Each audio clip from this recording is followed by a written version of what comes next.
Phantasmic Journey podcast being brought to you by Tascam and Amazon Studios.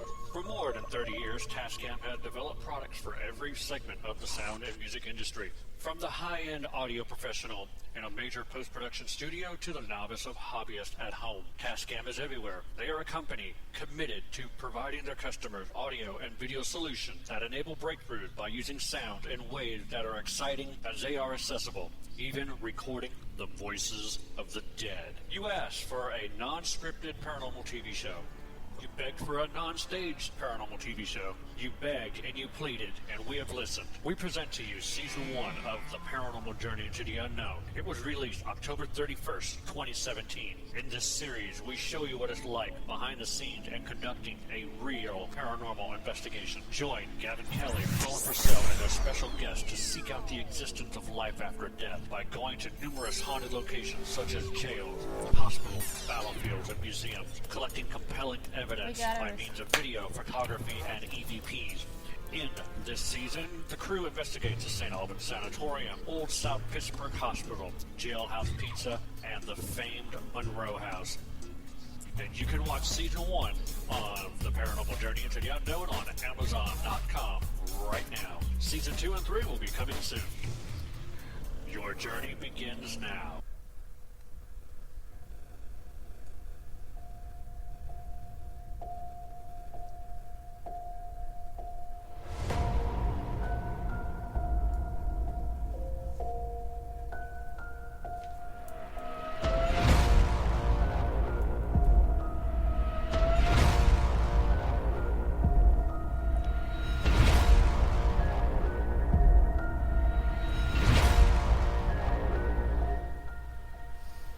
And good evening, and welcome to the Phantasmic Journey podcast. I'm your host, Gavin Kelly. Next to me is Paula Purcell Kelly.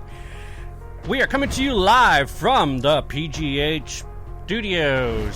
Syndication is brought to you by WCGT Radio Live. And if you'd like to listen in live, go to the Google Play Store.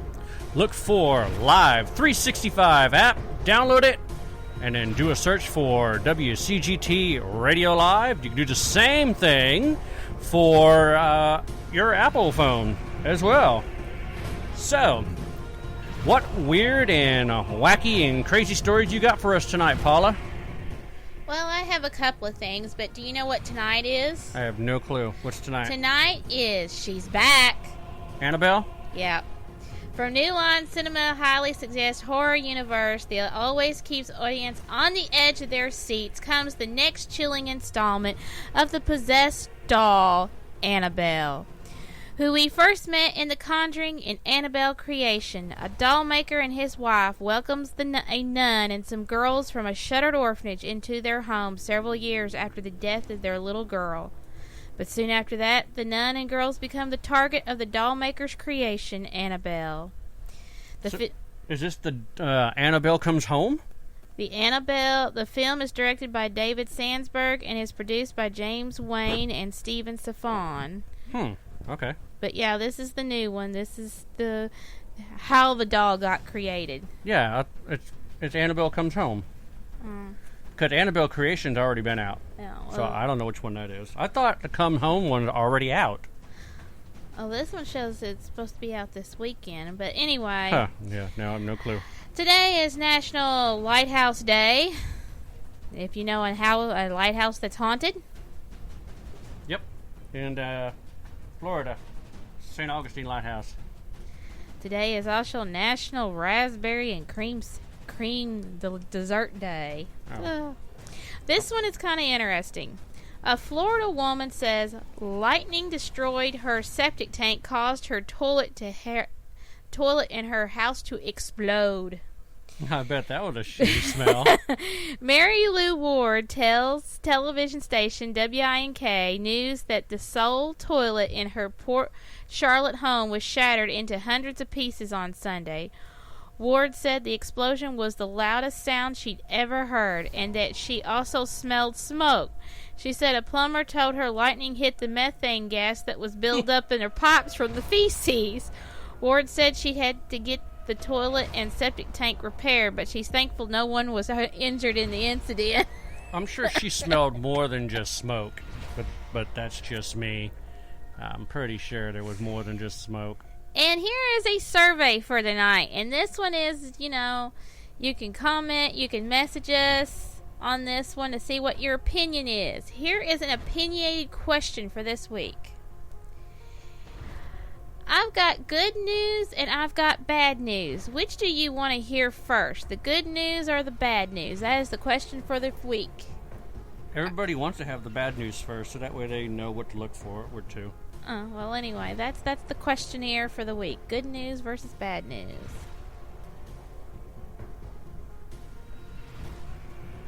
Okay, is that it? Yeah, that's about all I got for tonight. I don't have Wow. much for this week. Except for the guy that tried to escape out of Brazil, dressed up as his daughter. Okie doke. Yeah, that was an interesting story. That was. Let me see if I can pull it back up again. It was interesting. An idiot. They call it the idiot of the week. Idiot of the week is a Brazilian gang leader who tried escaping from prison by dressing as his 10-year-old daughter. He almost pulled it off, but gotta give him an A for effort. Ha.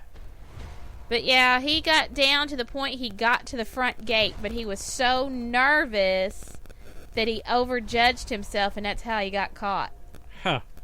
Kind of crazy. All right, well, if you are joining us now, we just got done listening to the weird and wacky news from Paula. Tonight, we are going to pick the brain of the mad scientist. He is an equipment developer, paranormal investigator, and co-founder of the Supernatural Inc. Paranormal Research, along with his wife, Katie. Supernatural Inc. specializes in building experimental devices for use in the paranormal field, as well as conducting their own paranormal research. He is known for developing the Necronom Ghost Box system, as well as the Ghost Helmet. Now known for his reoccurring role in the Travel Channel's new series, Ghosts of Morgan City on the Travel Channel, he designed and builds custom groundbreaking equipment for the team to use in their effort to assist Morgan City with its paranormal problems. I am talking about the one, the only, KD Stafford. Welcome to the show, KD. Hello. That was quite the intro. I had things I was going to say immediately, and you made me forget all that. Oh man, is this staticky or is it just me? It sounds. Is it staticky? Yeah, it's really staticky. It sounds like when someone's talking to you when you're driving and you got the window open. Yeah, I don't have the window open. I am driving. Aha! Hold on, let me change something here. Okay. How's that? Much better. Okay. Yeah, I had you on Bluetooth, so I switched it over to the mic. Oh, okay. Okay, I got you. I can't have the phone up to my ear, because EMS give you brain cancer. Yeah, that's true. You heard? So, where are you driving to? I'm actually riding to. I have to leave my house to have quiet. Oh, okay. Because I've got my kids. They're running around. They're still home for. I guess it's 8 o'clock now. So is it 9 or 8? It's 8. Yeah. It's 8 for us. They'd be home.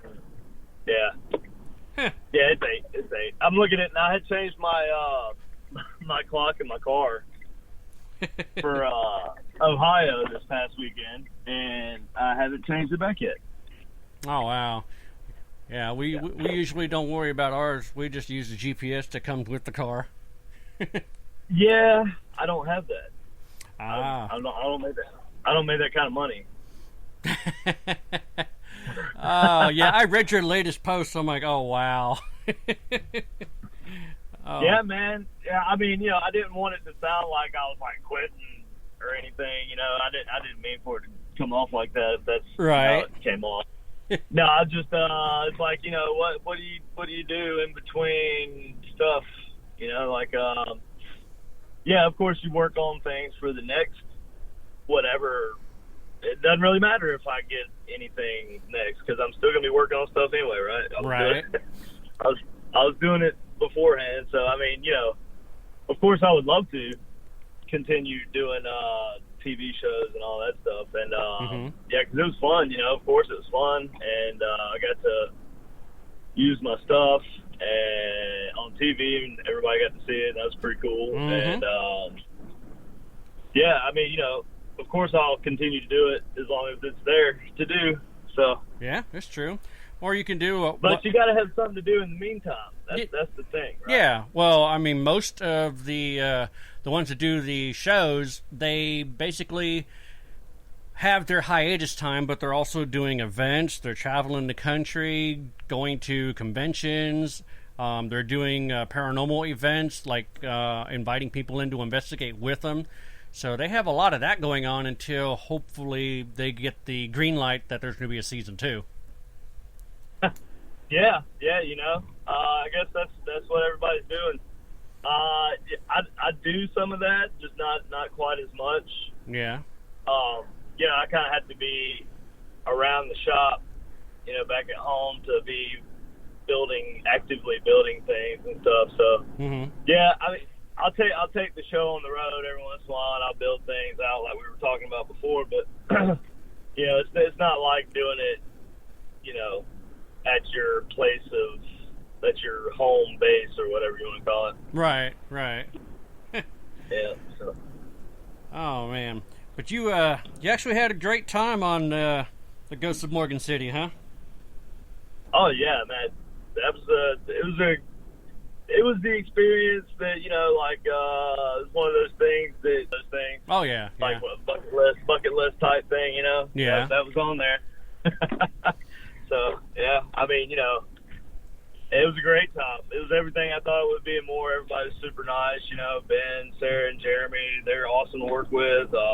Ben's every bit of as intelligent as he seems on TV. Jeremy's awesome. He knows a lot of stuff. If it delves into the world of Cajun demonology, that's your guy. Or demonology in general. He knows a lot of stuff. Yeah.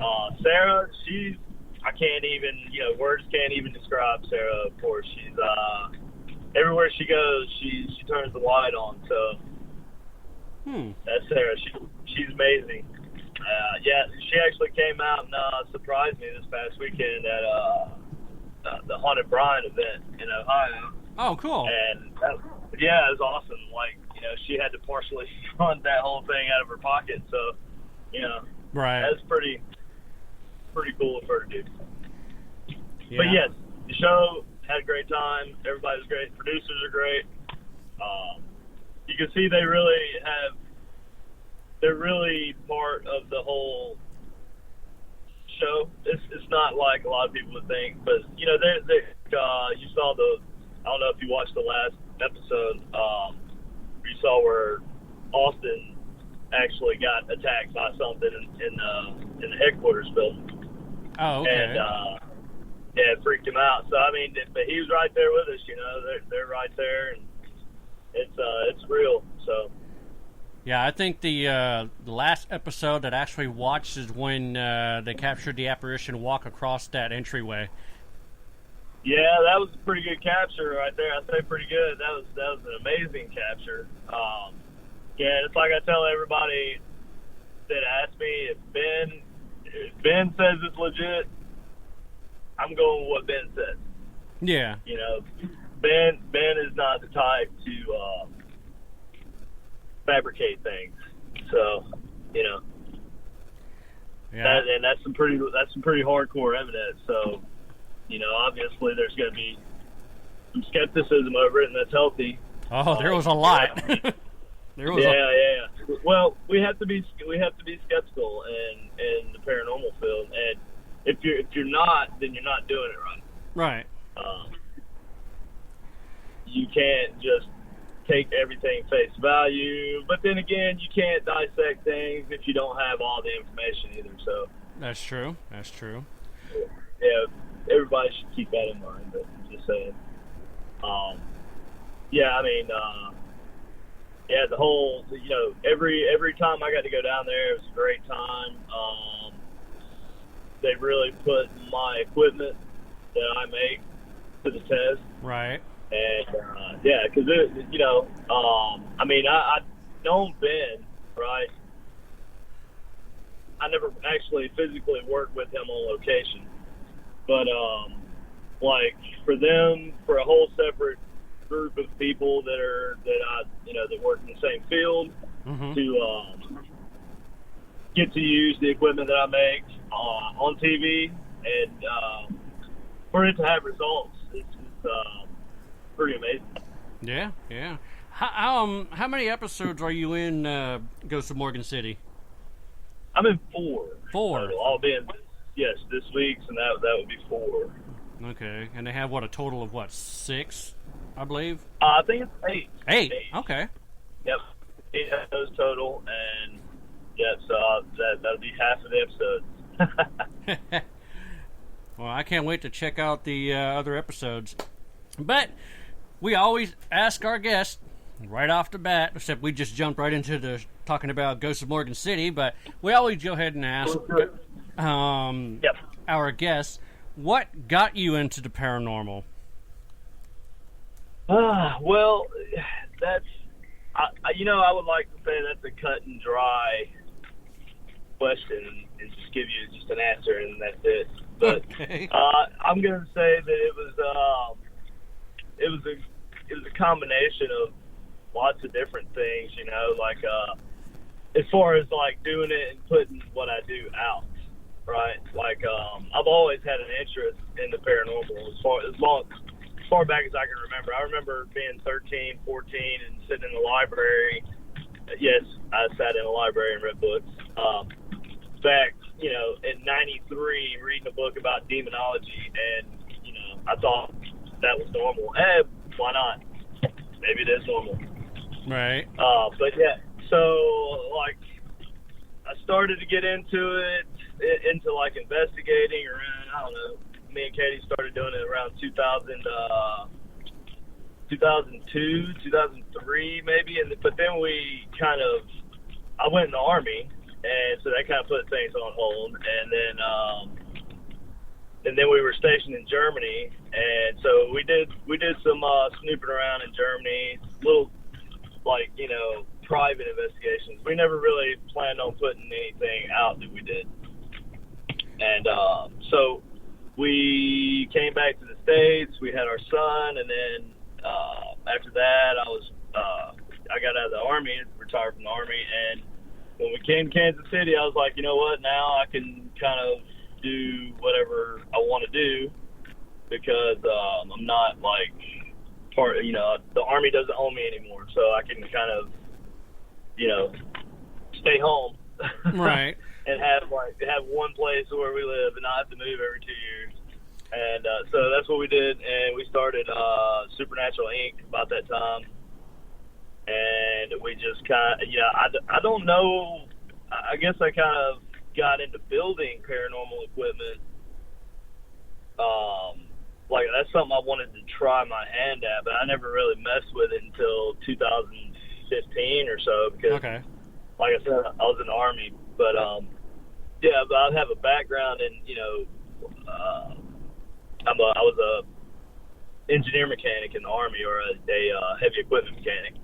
And I worked on a lot of different stuff downrange, and I was introduced into electronics in the Army, and that's kind of, it just took off as a personal hobby from there. Okay. But then, we started putting the stuff that I was doing out when we started Supernatural Inc., and people liked it, and, that's motivating for people to like what you do and everything, so I kind of just started doing it more, and here we are. And I started, there's a lot of money and time and effort gone into all that, and I'm just like anybody else, anything they're doing in this field, it's all mostly self-funded, which is pretty difficult. Yeah, most definitely. So, the ghost helmet, how did that come about? That's an interesting question. Okay, so the ghost helmet. There was a guy named Michael Persinger, and he was a neuroscientist at a college in Canada, actually. Mm-hmm. And he was, I'm pretty sure it was in Canada. But he was conducting experiments involving tricking the brain into thinking that you were having a paranormal experience or a God experience, right. Or you have the feeling that someone's in the room with you when they're not. Mm-hmm. And so he had this theory that the Earth's, the fluctuations in the Earth's natural magnetic field, like low intensity magnetic field fluctuations, could affect someone's brain and induce this God experience, this false, what he claimed to be a false God experience. Right. And him and this electrical engineer, actually his name was Stanley Coren. Together they built the God helmet. Well, it was dubbed the God helmet by the media, right? But it was actually Stanley Coren. He had named it the Coren helmet after his own last name. So, but right. So officially it's the Coren helmet, but everybody knows it. If you've heard of it, you've heard of it as the God helmet. Yes. Uh-huh. Right. So that was kind of their invention and their experiment. Mm-hmm. Basically what they did was they had a mirroring array of electromagnets placed on either side of a moped helmet. Mm-hmm. And basically what they would do is they had observed the frequencies in the brain, and like they had looked at the places in the brain that are excited whenever there's a magnetic field fluctuation, right? And they looked at that specific fluctuation that they had found to cause this experience when it was targeted at a certain part of the brain, which is the area where the oh man, I'm at a lost for word right now. I can't. Where the well, I can't help you there. I don't know. It's a lot of big words, man. Yes, it's a lot of big words. Neurological. But it's basically a point inside your brain where it's basically right behind your ears, right? Right at the tip of your ears. Mm-hmm. And basically, this part of your brain has been identified as being the center for that, that God experience, that activity. So that he was trying to basically take. It's kind of complicated because it was like a series of fields that he would induce into your head, and it was like this stage by stage process. Right. So it's not as easy as just saying that he mirrored, magnetic fields or whatever, or they use complex magnetic fields, which just means you use different waveforms, mm-hmm. and to produce those fields. But anyway, so that gave me the idea, right? Because they had all these experiences. All these people had all these experiences in a lab environment inside a Faraday cage, wearing the helmet, right? And mm-hmm. so he basically had sort of concluded that this was the case, that low intensity electromagnetic field fluctuations can definitely affect the brain and make you have a God experience. Well, nobody else could reproduce these effects, right? And all these different colleges and stuff were all trying to do the same thing. They couldn't reproduce the experiment. I don't know why. I tried to look into their experiments, but I couldn't really find much on them. I know there are a few people who have actually built like replica God helmets. They actually sell a God helmet online. It's called the Shakti helmet, I think, or the Shiva helmet. It's something like that. But anyway, so I thought about that, right? And I had to saw that documentary when I was a kid, or I read something about it or something. And I saw a documentary like 3 or 4 years ago, and it got me thinking. Well, what if these people that claimed they had these experiences while they were wearing the helmet? What if they were actually having those experiences, but under the circumstances, they're in a lab environment and everything. I mean, it's going to be recorded as the opposite, that they were able to trick these people into having this experience. Well, so I thought, okay, well, what if you could do something like that in a haunted location, and then you could maybe bump whatever you experienced wearing the helmet up against whatever other evidence that you got to validate it, right? Everybody, right. I've heard the argument like, well, how would you use a personal experience that somebody had from the ghost helmet, right? When you can't. That's not data that you have. That's not anything that you can look at. That's not anything tangible. It's not something that we can reproduce or use as evidence. But it is, because I mean, that's kind of the idea behind what we do. We've pretty much all agreed as a community that validation matters, right? So we usually use two different things, like a digital voice recorder and a REM pod or something, just for example. So if you get like a response here and you get a response here at the same time and they're relative, then they validate each other. Right. So that was kind of my idea for the helmet. But then, I started thinking, well, why didn't they go on further with this? Maybe they were, trying too hard, for lack of better words. So I started looking at some other people, other experiences where people had claimed to have had hallucinations based on electromagnetic fields, right? Right. Because that's always what you hear, right? Like somebody else tell you about it, or tell somebody about an experience, and you'll hear somebody else say, "Oh, it was probably could have been electromagnetic fields making you hallucinate," right? Mm-hmm. So I have never personally hallucinated from a magnetic field. I've been around some pretty serious ones, I mean, I was in the military, and I was a mechanic, a maintenance guy, an asphalt plant. I've done a lot of different maintenance and related jobs where you would definitely be around some pretty serious electromagnets and stuff. We had one at this plant that I worked at, and it was so strong, like you could hold a metal bar up about 2 or 3 feet away, and it would like swing the bar out towards the magnet, but I never hallucinated or anything.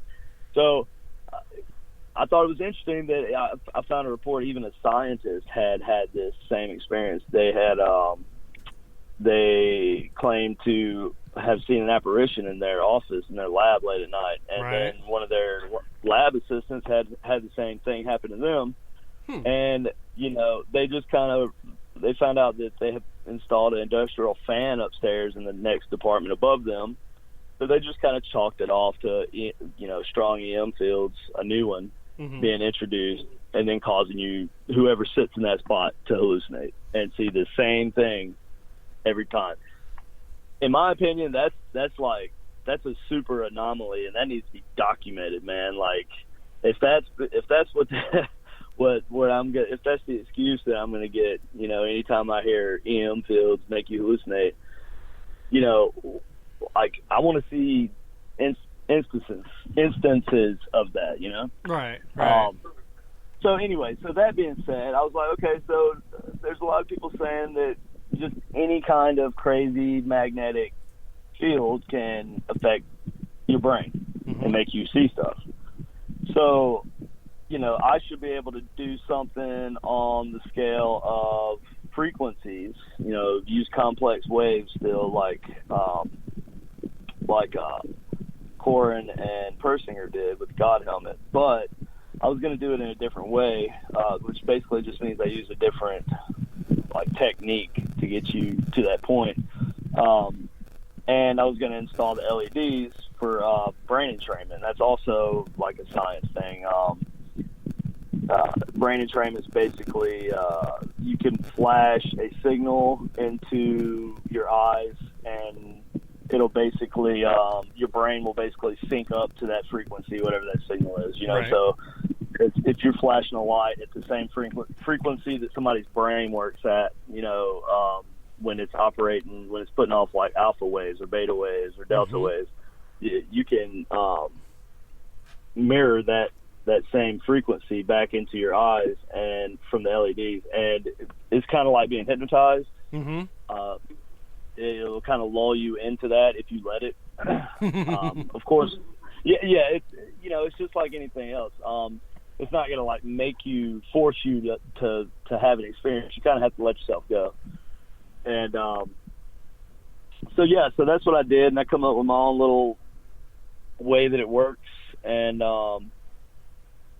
I don't think by any means I'm a genius or anything like that. I just I'm an idea guy, and I find something that I want to do, and I figure out how I have to do it, and I just kind of learn what I have to do it. But I did it, and I worked with it for about 2 years before I really started putting it out. And so lots of people have used it, and they've had a lot of experiences, and basically that's it. That's how I came out with the Ghost Helmet. Well, that's a lot of stuff. You know that I can vouch for it because you were there when I used it. Right. Yeah. No. Exactly. And I've had a lot of people, even skeptical people, use it, and at a minimum, they admit that it does cause like a change in your like emotional state. Like it can have a calming effect on you, and this is for not everybody's brains are wired the same, and I don't claim to be able to force everyone into having a paranormal experience, but I think under the right circumstances, this thing definitely works. Yeah, because you remember when I wore it, I sat on the stage in the auditorium of the Farrar Elementary School, and I was wearing it, and for some weird reason, I started seeing... Well, I mean, the first time when we were in the tent in base camp, you were asking me, am I starting to see shapes? And I was starting to see colors. It was like green, and it was red, and it was yellow, and all of a sudden I started seeing weird shapes like triangles, and I don't know, it kind of reminded me of the old Atari game when you're playing tanks and you see the mountains are all just polygons. So I started seeing that. It's all really, really big polygons. Yeah. Right. But I know. Yeah, it does have it. That's a pretty standard like visualization. Yeah. And it changes every time the frequency of the LEDs change too. Yeah. But then when I was sitting there in the auditorium, I started seeing like shadows.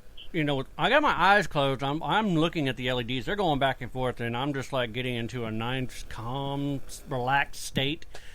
And I was telling Paul, I go, there's a shadow in that corner back there moving back and forth. And they're like, well, I don't see anything. And I'm like, hang on. I go, there's a bright, it looks like it's a rift right in front of me, and it's opening.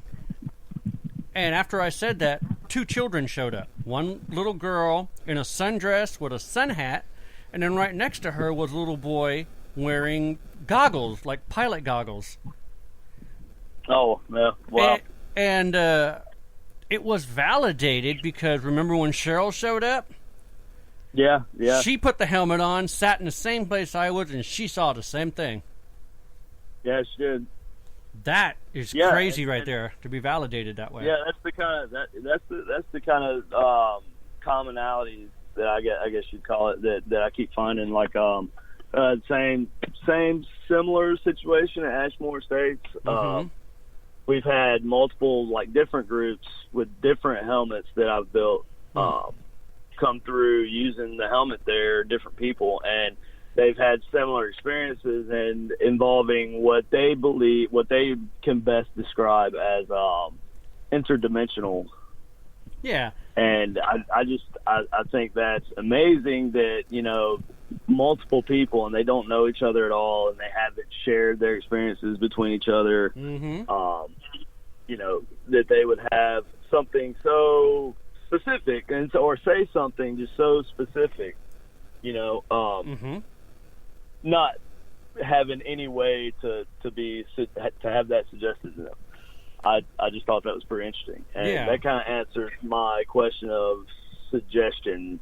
And of course, everybody is open to suggestion. Like, anyway, it doesn't matter. Like, doesn't matter how hard you fight it. If you are exposed to some knowledge or whatever before something else, you're going to work based off of the knowledge that you have. That's just kind of you subconsciously do it, even if you trying not to, you're going to do it. But that kind of answers that question, because it's not like, oh, you're going to have an experience with a helmet. It's they would have had to been told what kind of experience they're going to have with a helmet. Yeah, and I just thought that was interesting. I mean, the best part was that I didn't even tell her what I saw. I just told her I had an experience, and that was it. And she's like, well, let me go ahead and try it. To, by all means, have at it. And right. And that's what I'm saying. Like, for that to, for you guys to have the same experience and not to have told each other what experience it was, you just simply mentioned that you had one. Now, that could make somebody who is very open or very, susceptible to suggestion have the same experience, or have an experience, but not the same experience. Yeah. Right. But because that's just, it's like, how would you, what you said was very specific. Yeah. That was very specific. And, even the combination of children being there is like, you're not very likely to just guess something like that and guess the same experience. So, yeah, that's exactly. That's definitely something I find interesting about it. The only other weird thing about it is, after I used it a couple times, for some weird reason, I was losing time. Oh yeah, that's definitely one. I've experienced that myself. But that's just weird how that happens. Yeah, and that's another very common. Actually, there's a lot of very common effects that it has, and that's one of them. A friend of mine, she had the same thing. She said she sat down with it, and she could have swore she only had it on 15 minutes. She was only sitting there 15 minutes, but she'd been there for an hour. Oh, wow. And, I've put the helmet on and just kind of sat down and just kind of lost track. The next thing you know, it's 2.5 hours later, and I wasn't sleeping, but, I was obviously, I was conscious. I felt conscious. I just did not realize 2.5 hours had gone by. It felt more like maybe a half an hour. Oh, I know, right? So everybody can use me as a guinea pig. Like, if my brain starts, swelling and stuff. But it was just kind of weird. It's, here I am at work. It was 9:15 in the morning, and I was working on a project, and the next thing you know, I look up at the time, and it was 11:30. And I'm going, what happened from 9:15 to 11:29? I don't remember anything that happened during that time. That could be dangerous. It could be dangerous. Might have to have somebody watch you from now on. But it was. I would just love to know what I actually looked like during that time. If I was like, Because you don't know. If you don't remember what you did during that time, you could have been. It could have been like a whole Spider-Man scenario, like he's got the Venom suit on. But the weird thing is, being bad Gavin. Yeah, but the weird thing is, my project was done. I actually finished it, but I don't remember doing it. Yeah. Well, see, that kind of goes back to what I was saying. Is you're conscious, you're there, you're doing stuff, but you just don't realize it. Yeah. You don't think about time; just kind of slips away from you. Yeah. So that kind of sort of faded away. It took about a month for it to fade away, but that was just really bizarre. And I've asked other people, and they were like, "Yeah, that's what happens." I'm just like, it's funny that you said that too, because that's another common thing is that it takes time for the feeling that you get after you wear the helmet to go away. Yeah, I've had people say it took up to, like you said, a month for it to go away. Yep. It's awesome. I'm looking at mine over here. I got the Optimus Prime one. Yeah, you've got one like mine, I think. Or yeah, I think so. I think it's just like mine. Yeah, I got the ears. I actually only made one that wasn't. It was one of them was Bumblebee, actually. Oh, really? Yeah. Yeah, as well, those voice changer helmets, man. I don't know what it is. I know it kind of makes it look funny, but hey, it works. It's yeah, it works. It works great. And like I said, I told some guys last week on a radio show. I told them, I'm working on my own helmet, and so one day it can be like a original helmet. It'd be like resin cast and everything. And I got a guy now that I think is going to work with me on casting them and everything once I make the mold, because I just can't learn everything. I can't. Right. I can't sit down and learn how to do everything, because that's a lot of stuff. Yeah. But yeah, so I hope to have an original helmet model and stuff out like by the first of the year. That'd be great. That's cool. Yeah, I'm working on molding it and making it with a 3D printer and all that stuff. So, yeah. Oh, yeah, 3D printer. Yep, I got one right next to me. Yeah, I love mine. How many do you have? Just one? Or you got two more? Yeah, I have two. Oh, okay. I have the two. I had two identical ones. The Ender 3 Pro or whatever. Yeah. That's what I got. Yeah, the Ender 3 Pro. I mean, ain't no point buying just 3. You might as well like $50 extra and you get the Pro or whatever. Yeah. There's a couple extra things that come with it, but yeah. Oh man, I'm a print nerd now. I got into it. Yeah. I've messed around with some CAD stuff before. I just had never actually printed anything, and I was like, how hard can it be? It wasn't too hard.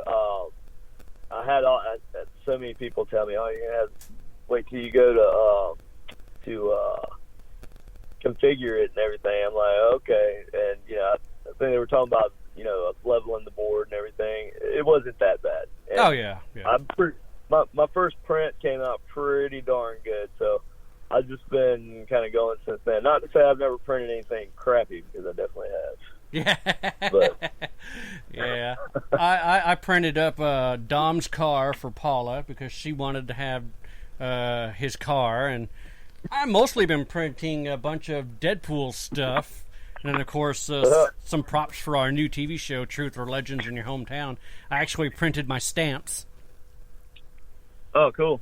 So, but one thing you got to do is when you look at it in Cura, you got to resize it. I didn't do that, and this. Yeah, sometimes you definitely do. It depends on what CAD software you use and how you export it and stuff.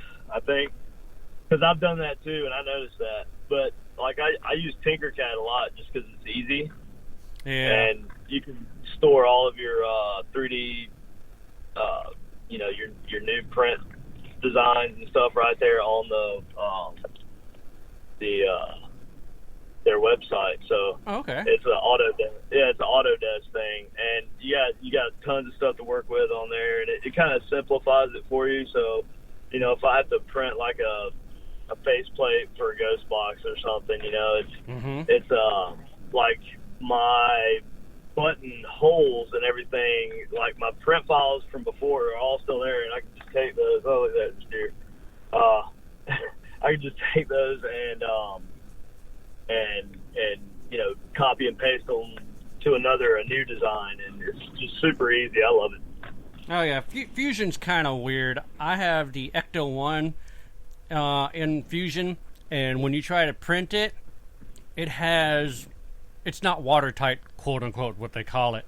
So yeah, watertight. It skips a lot of things. X-ray. Yeah.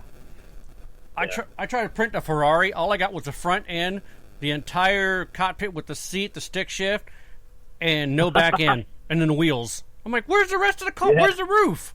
I got nothing. Yeah, you gotta watch out for that.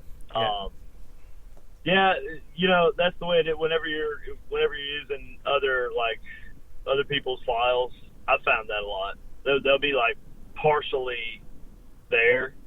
Yeah. And so, but it says it's all there, and it looks like they're just going to print it, and it's not. I don't know. It's weird. I don't know how that happens. But well, these were Fusion. I've used Fusion. I think Tinkercad's super convenient. But the models that I was trying to print are ones I have done. I've created them in 3D Studio Max. So. Oh, okay. Oh, you created them. Oh, yeah, okay. but they still don't work. They still don't work. They're not 3D printable. What kind of files are they? They're Max files. Oh, okay. Yeah. When you use Tinkercad, it just kind of it gives you the choice of the object file or the .stl file, right, or whatever. And I usually print from the STL file, but that's just what I do. I don't know. There's probably other people out there that know way more about it than I do. But well, it's just amazing. You've got all these. I know that. You've got all these designers out there now that are using 3D printers to print their housing boxes, their enclosures for all of their devices so they can start testing it out in the paranormal field. I mean, you've got like REM pods that are getting built with 3D printers. You've got LED light housings are getting built with 3D. I mean, it's just amazing. You're going from something that someone used to do injection molding or molding machines to you get to do it yourself now in the privacy of your own home.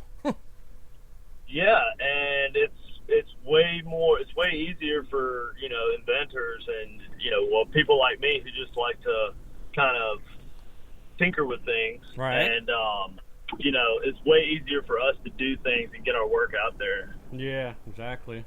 You don't have to deal with, like buying, like sending it off to have it made, have it printed, or have it, molded and cast and sent back to you. You don't have to, and still, it all depends on your volume that you're doing, because, if I were to sell like tons of ghost boxes and stuff, obviously, 3D print is awesome, mm-hmm. but it's not something that you can mass produce. It takes a while, a long time. Yeah, yeah. You'd have to have like a very professional production setup to do it, and that's why they just don't do it like that. They use it for prototyping and stuff like that. Right. Yeah. Yeah. So I like to do for my ghost boxes. I mean, I tinker with all types of different things, but what I sell, I really only build and sell ghost boxes, because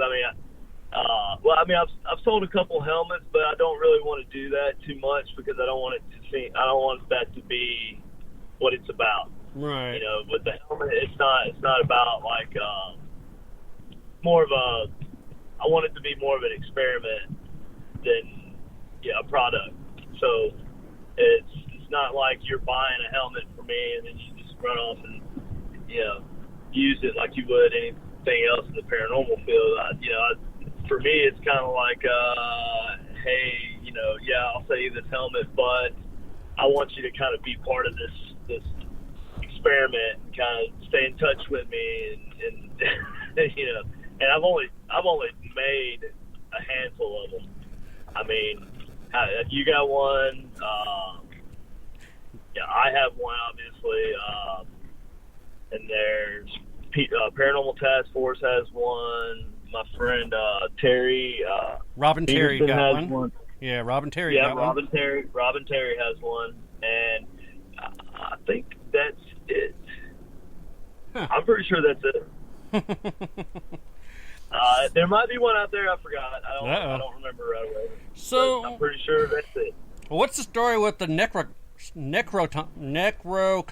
That's how you say it? Necrocom? Necrocom. Yeah, that's yes, it. Necrocom. What's the story with that? Well, yeah, that's my first, real journey into building a ghost box. That's kind of the setup I came up with when I was trying to develop my own, and that's just what I found to be the most efficient, cost efficient, first of all, and like efficient way to sweep an FM radio station. Now, I mean, I have a lot of faith in the ghost box method technique, ITC. I think that's pretty. There's a lot of things there that you can kind of use to explain why you could be getting voices that seem to be talking to you. You know, right? So I have a lot of faith in that. So I've kind of went all in on the ghost boxes with a Necrocom. But there are other types of ghost boxes that I'm working on. But the Necrocom, I just found it to be first of all, the most cost efficient way, because I didn't want to build a ghost box. Like my cheapest one is like $400 or whatever. That's right. I want people to have something convenient to use and cost efficient, and it's easy to use. And that way, I come out with a Necrocom Lite. I guess that I should specify. That's kind of what I'm referring to right now. It's a small little 6-inch square box. It's got a wooden frame, and it's got a 3D printed faceplate. It's got a speaker, volume, on-off switch. It's got like a 3 battery actually a 3 battery case on the back. Because what's the first problem you run into when you're ghost hunting? Your battery's dying, right? Oh god, yeah. Battery's dead. And 9 volts are notorious. So I'm like, I'm tired of only having one 9 volt on me. So I'm gonna put a 3 9-volt pack on the back. So I got 2 extra. It's like, take all that and go. So, you can't drain all 3 of these at the same time. But yeah, so that one I kind of built just to kind of put one in many people's hands as I could. I just want everybody to try it and tell me what they think, if they like it or not. That's kind of what but we've had a lot of good luck out of them. Can't deny that. Had a lot of good response, great responses. Caught them on camera. Obviously, Ghost of Morgan City, they had a lot of luck with the big Necro. I call that the Necrocom X. Oh, okay. That's what I call it. I don't know why. It's just because that one's got like everything, like just about everything that I've ever put in a ghost box is in that ghost box. So it's like a like Voltron of ghost boxes. Now, is it sweeping through radio stations, or is there any radio stations involved in this? Yeah, no, there's radio stations there. It's a FM sweeping radio station. I've just kind of programmed some low noise into the code, and because it's that one, the Necrocom is basically a microcontroller driven ghost box. Okay. It's not a secret. It's pretty obvious amongst all of us who build ghost boxes. That's the case, and it's not terribly impossible or difficult to build one yourself. And I love that. And if anybody ever contacts me, of course I'll direct them in a direction to start their own. Right. I really only started building them just because people were requesting it. Like I never thought anybody would want to buy one. I just kind of started making them. Okay. and then people wanted them, and so I just kind of started doing that. But I do have one interesting box that I have developed recently. It's pretty interesting. It's not a Necrocom. It's the same. I use a microcontroller, right? But I'm using also like an old school voltage tuning type setup. Okay. So it's kind of like a Frank's box a little bit, but it's built onto a more like the microcontroller setup. I don't really want to get too technical because I hate it when people do that. But yeah, so it's like a cross of the old and the new, sort of. But I don't know if anybody's done it before. They might have, they might not, but I'm saying I've done it. And yeah, we used it last weekend at the Haunted Brine event, and it worked great. We had a lot of, Sarah and I had a lot of great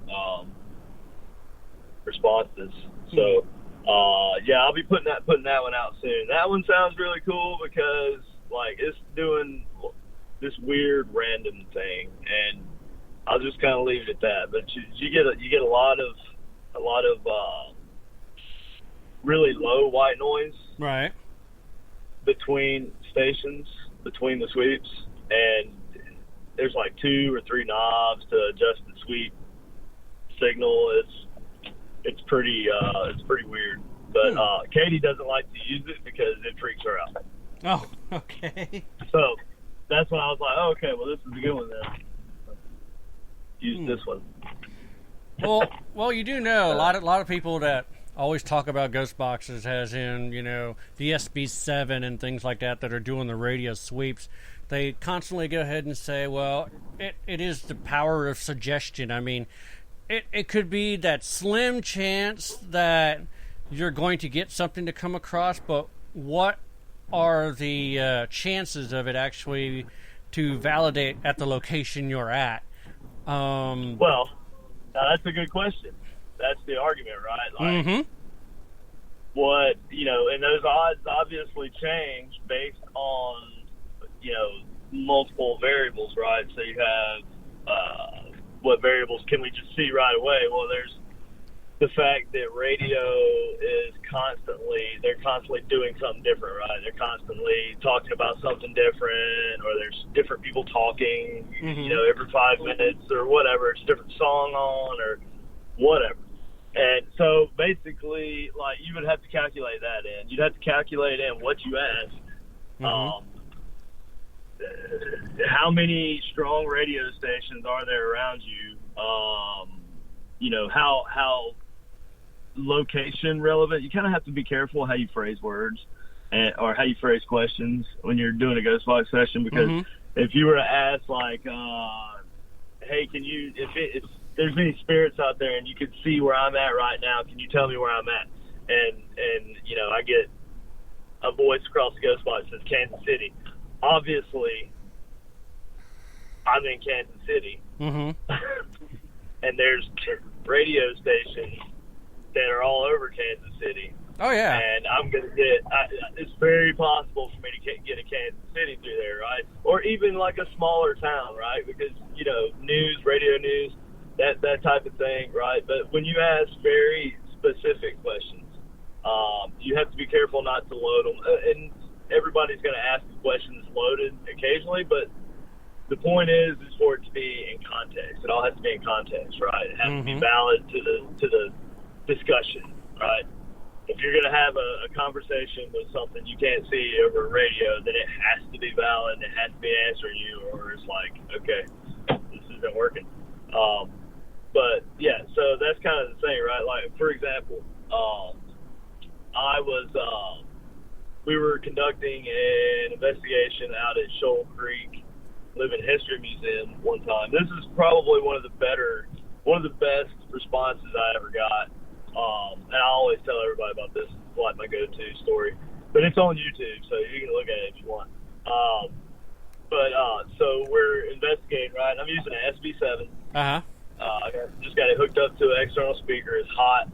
Summertime. We're in this cabin at this Living History Museum. And this cabin was built or was owned at one point by a man who was accused of murdering children.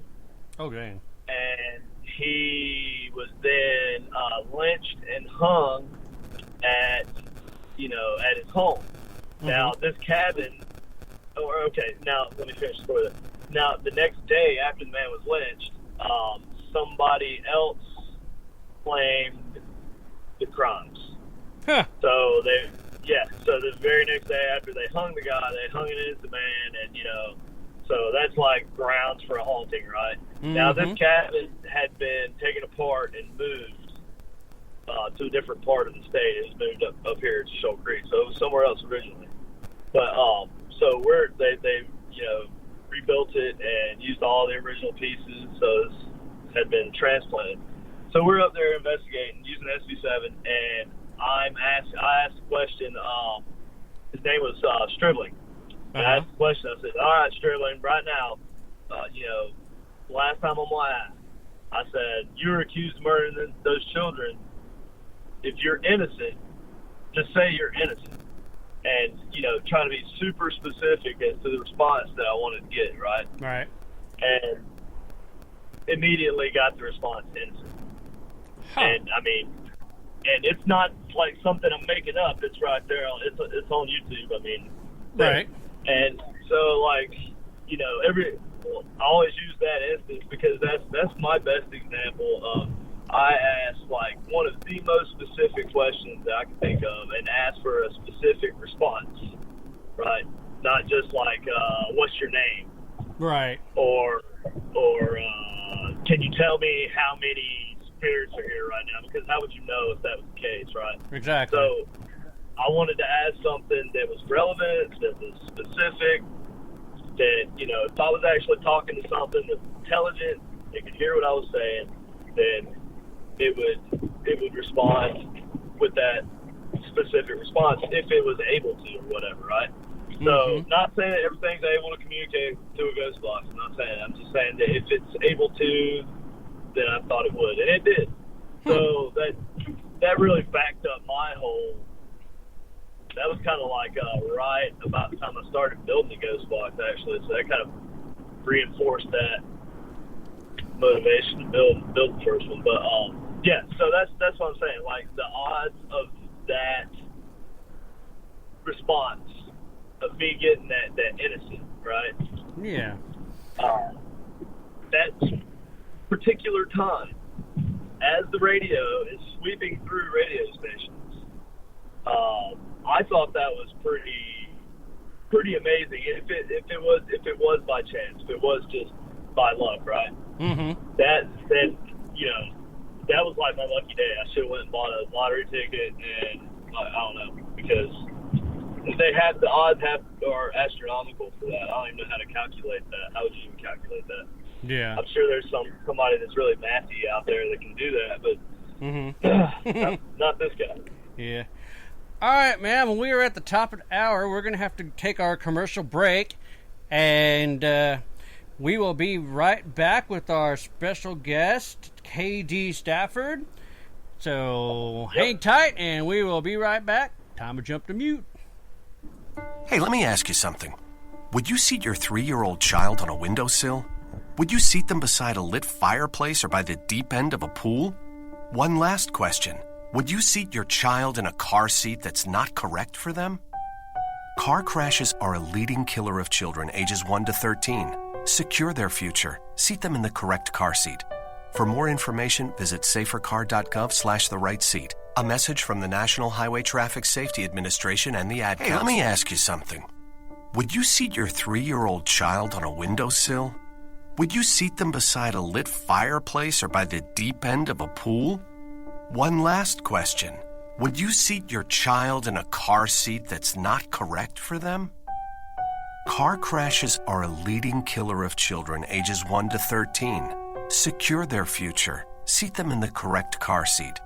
For more information, visit safercar.gov/the-right-seat. A message from the National Highway Traffic Safety Administration and the Ad Council. Oh, Kubo, what have you got planned for today? Come on, this way. Adventure can be found anywhere, but the best place to start is in the forest. It's the most powerful magic there is. Head outside to discover incredible animals. Wow. And beautiful plants that come together to create an unforgettable adventure. So grab your loved ones and explore a world of possibilities. Visit discovertheforest.org to find the closest forest or park to you. Brought to you by the Ad Council and the U.S. Forest Service. My teacher said that we should have a plan in case of an emergency. Do we have one? First thing I'm going to do is grab a flashlight with dead batteries. I'm going to start randomly throwing clothes in the bag. You two will be hiding in the closet and Dad won't be able to find you. And that's when we both start crying. Uncontrollably. Can you pass the cutlets? Winging it is not an emergency plan. Make sure your kids know what to do during an emergency, who to call, where to meet, what to pack. Search Ready Kids at nyc.gov or call 311. Brought to you by the New York City Office of Emergency Management and the Ad Council. Bring me a baby brother. We can do this together. All right, let's go. Storks know how to keep kids safe. Do you? What? Oh my gosh, you don't know. I know. You don't. Oh man, you laugh when you're uncomfortable. No. Making sure your child is in the right car seat is one of the steps to safer travel. I will rock this. You will rock this. To know for sure that your child is in the right car seat for their age and size, visit safercar.gov/the right seat. Cool. Very cool. Brought to you by the National Highway Traffic Safety Administration and the Ad Council. It's important to plan ahead for emergencies, like the storm. When it kicked in, we had a plan. Separated. We were able to get in touch with each other in no time. Idea how to find each other. The whole experience was fine. The most frightening 10 hours of my life. If there's one piece of advice I'd offer other moms out there, it's to stay calm and keep to the plan. Message. Some parents plan ahead, some don't. Make sure you know where to find your family in an emergency. Start your plan at ready.gov. Brought to you by FEMA and the Ad Council. Keyboard Cat, Hamilton the Pug, and Toast Meets World. These are some of the internet's most beloved pets. And they all have one thing in common. Their stories started in a shelter. Start your story. Adopt a dog or cat today. Visit theshelterpetproject.org to find a pet near you. Training that pet to play the keyboard, that's optional. Start a story. Adopt a shelter or rescue pet today. Brought to you by Maddie's Fund, the Humane Society of the United States, and the Ad Council. Okay, what are you wearing right now? Nothing. That's right. So mommy's going to teach you how to dress yourself. Underwear always comes first, name tag at the back, then pants, then shirt. Get the first button in the right hole or you have to start all over. Socks going first, then shoes right on right, left on left. With shoelaces, just take the ends, cross them over, switch the loops, the rabbit goes down the hole, pull tight, and you're left with bunny ears. Got it? Why are your pants on your head? Most parenting is hard to do in just 2 minutes. But 2 minutes twice a day making sure they brush their teeth is easier, and it could help save them from a lifetime of tooth pain. Visit 2min2x.org to find out more. A message from the Partnership for Healthy Mouths, Healthy Lives, and the Ad Council. How's it going? I'm having a stroke. Are you going to shake my hand? I'm having a stroke. Wow, you're not even moving your arm. I'm having a stroke. When someone is having a stroke, they may not be able to say it with words, but their body language will tell you loud and clear. Look for FAST. F, face drooping. A, arm weakness. S, speech difficulty. T, time to call 911 immediately. Know the sudden signs. Spot a stroke fast. Visit strokeassociation.org. Brought to you by the American Stroke Association and the Ad Council. The storks are bringing me a baby brother. We can do this together. All right, let's go. Storks know how to keep kids safe. Do you? What? Oh my gosh, you don't know. I know. You don't. Oh man, you laugh when you're uncomfortable. No. Making sure your child is in the right car seat is one of the steps to safer travel. I will rock this. You will rock this. To know for sure that your child is in the right car seat for their age and size, visit safercar.gov/the right seat. Cool. Very cool. Brought to you by the National Highway Traffic Safety Administration and the Ad Council. I spend a lot of time in the backyard, and I'm the center of attention at summer barbecues. In '96, I made some of the tastiest s'mores. And in '09, it was me, your backyard fire pit, that accidentally started a wildfire when a summer breeze carried one of my embers into some dry brush. Spark a change, not a wildfire. Visit SmokeyBear.com. Brought to you by the U.S. Forest Service, your state forester, and the Ad Council. Only you can prevent wildfires. Hope you enjoyed your meal. And I just want to say, he's lucky to have a brother like you. Lucky? Caring for my brother is far from easy. But he's a part of me, like my arms and legs, so I'll be his. No time for tired. Nothing can disable this love. He needs me, but I'm the lucky one, even though I need help now and then. If you're caring for a loved one, visit aarp.org/caregiving for care guides and community support for your strength. Brought to you by AARP and the Ad Council. What if I told you that a tornado was going to happen tomorrow, right where you live? That it would touch down at exactly 3:17 p.m., and I told you the exact path it would take. You would, of course, prepare. You would talk with your loved ones, and you'd make a plan today. It's true, I can't tell you a tornado will strike tomorrow, but shouldn't you have a plan anyway? Go to ready.gov/communicate and make your emergency plan today. Don't wait. Communicate. Brought to you by FEMA and the Ad Council. This is Mario Andretti. You know me as a race car driver, but I'm also a Meals on Wheels volunteer. I've raced against the sport's biggest personalities, but I've never met more vibrant, amazing people than the seniors served by Meals on Wheels. You can make a difference by dropping off a hot meal and saying a quick hello. So, America, let's do lunch. Volunteer your lunch break at americaletsdolunch.org. This message brought to you by Meals on Wheels America and the Ad Council. The Phantasmic Journey Podcast is brought to you by Tascam and Amazon Studios. For more than 30 years, Tascam has developed products for every segment of the sound and music industry. From the high-end audio professional in a major post-production studio to the novice of hobbyist at home, Tascam is everywhere. They are a company committed to providing their customers audio and video solutions that enable breakthroughs by using sound in ways that are exciting as they are accessible, even recording the voices of the dead. You asked for a non-scripted paranormal TV show.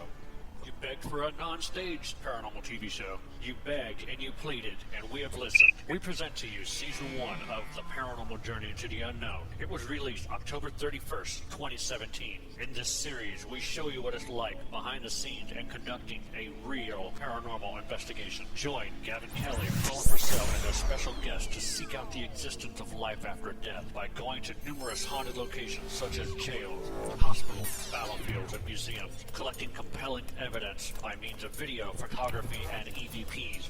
In this season, the crew investigates the St. Albans Sanatorium, Old South Pittsburgh Hospital, Jailhouse Pizza, and the famed Monroe House. And you can watch Season 1 of The Paranormal Journey into the Unknown on Amazon.com right now. Season 2 and 3 will be coming soon.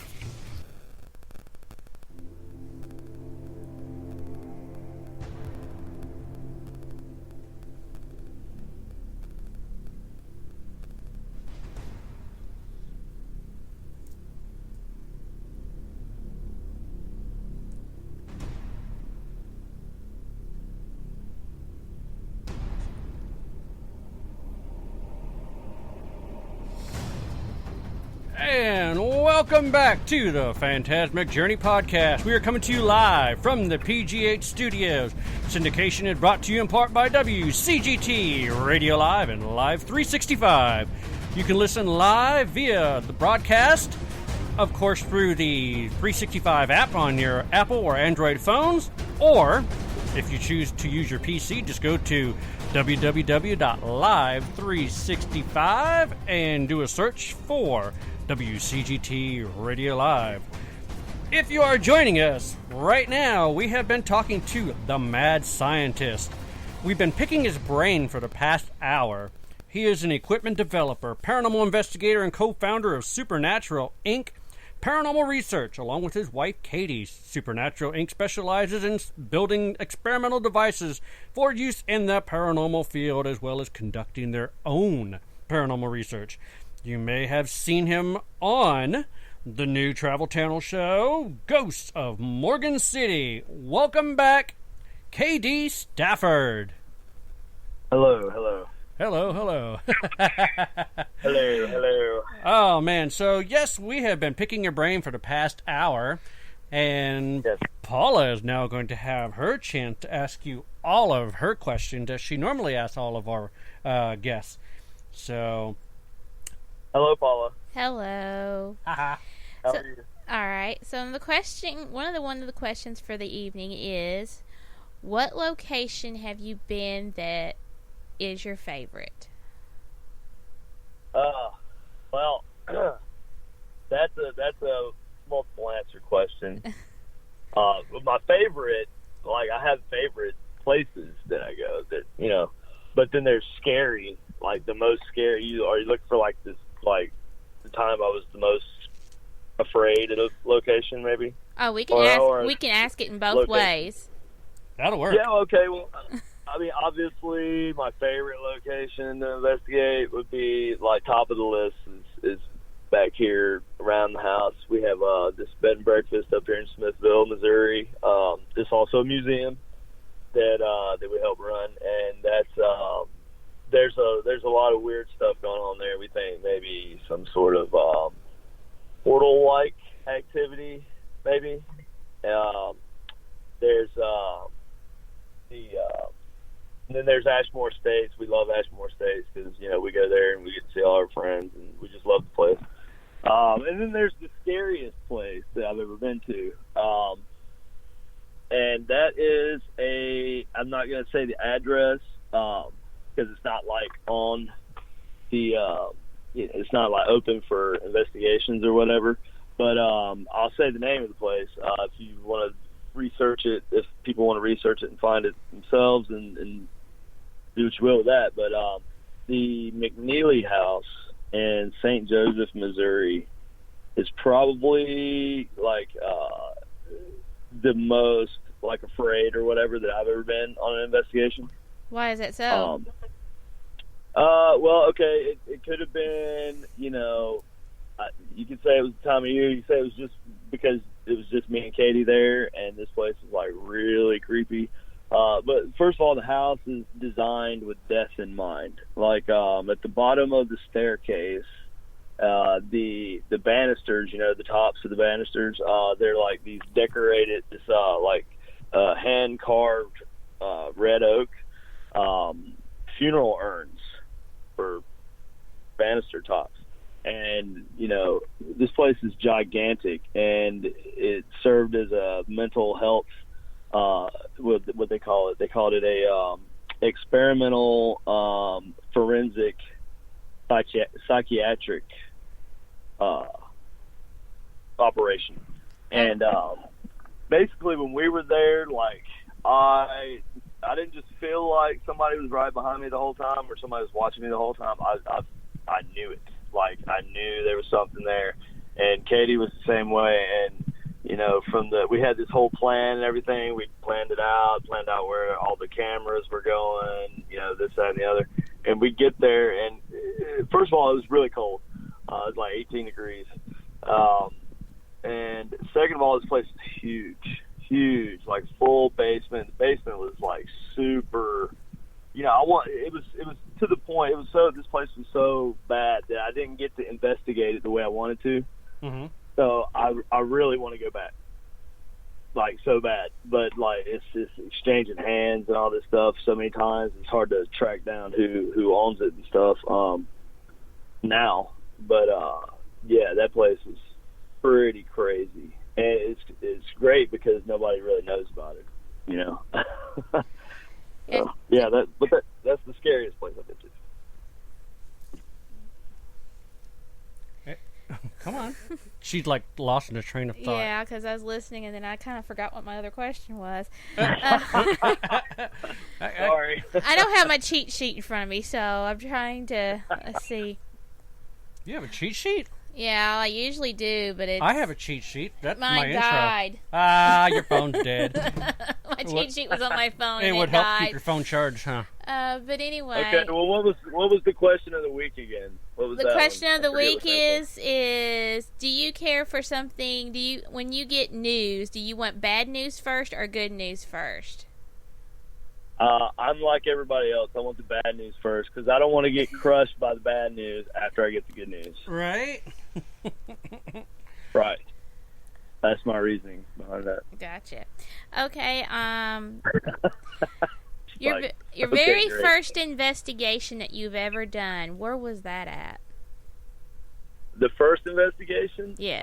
Yeah, that's a good one. The first, probably legit investigation that I ever did, I'm going to say, is at this place I worked at when I was I think I was 24 when I worked there. But that was the first place that I actually attempted to record EVPs and all this stuff, because I listened to George Norrie. I was a faithful George Norrie listener. And, I had listened to, I think it was Rosemary on there, and I was interested, of course, in paranormal stuff and everything. Anyway, I was like, what, I'm gonna go ahead and get this EVP thing a shot. And so I worked at this plastic factory overnight. I worked third shift, and as usual, and yeah, so we were in there, and there wasn't a whole lot going on that night. So we decided we'd try and record some EVPs, and actually, that was the first time we actually used any kind of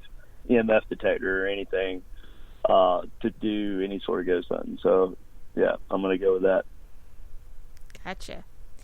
Now but okay, the backstory there, I guess the place was haunted, supposedly by the owner who started it, so I can give some context, I guess, because everybody's like, oh, well, what did he do? You investigated your place you worked at. Well, the owner had died there, and like he built the place from the ground up, and we had a lot of weird stuff going on there at night, so we decided to investigate.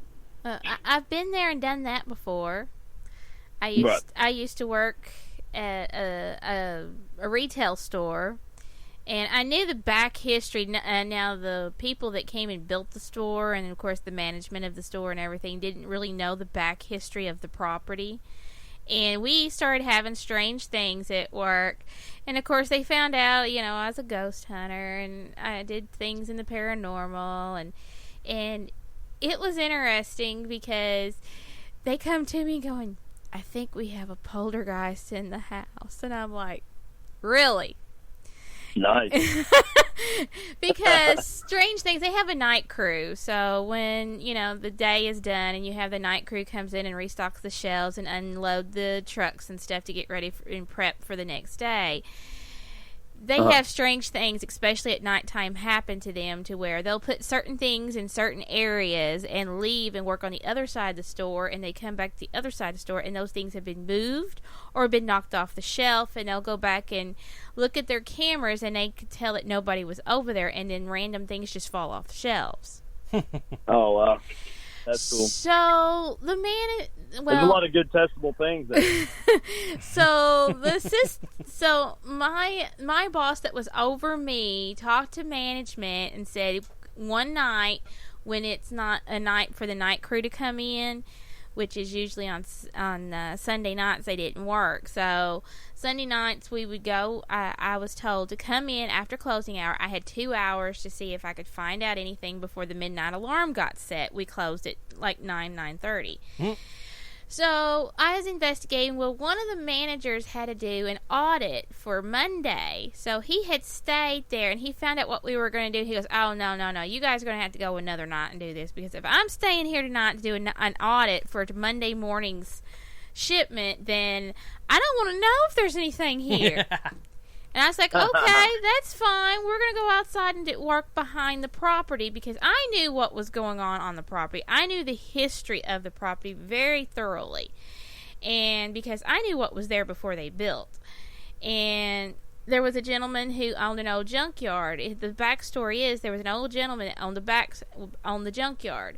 Well, he had passed away, and the family no longer wanted to deal with the business, so they sold the land cheaply. That's how this retailer was able to buy this property cheap.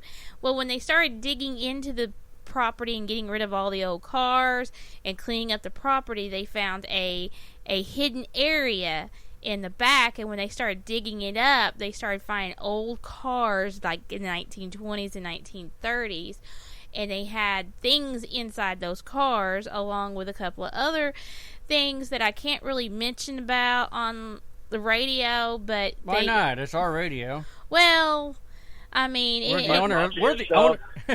the owner of the station. Come on. Well, it involves dead bodies. Oh, they found body parts in yeah, it? They found Ew. body. Oh, yeah, body. so I'm like, also, it probably was mafia stuff. Yeah. They really think it was because the gentleman's father, because it was a junkyard that was started in the 1910s. Oh, damn. So the man about Prohibition time. So the man passed away. His son inherited it. He ran it until he died, but his kids didn't want to take it over because they had better things in their life to do instead of running an old junkyard.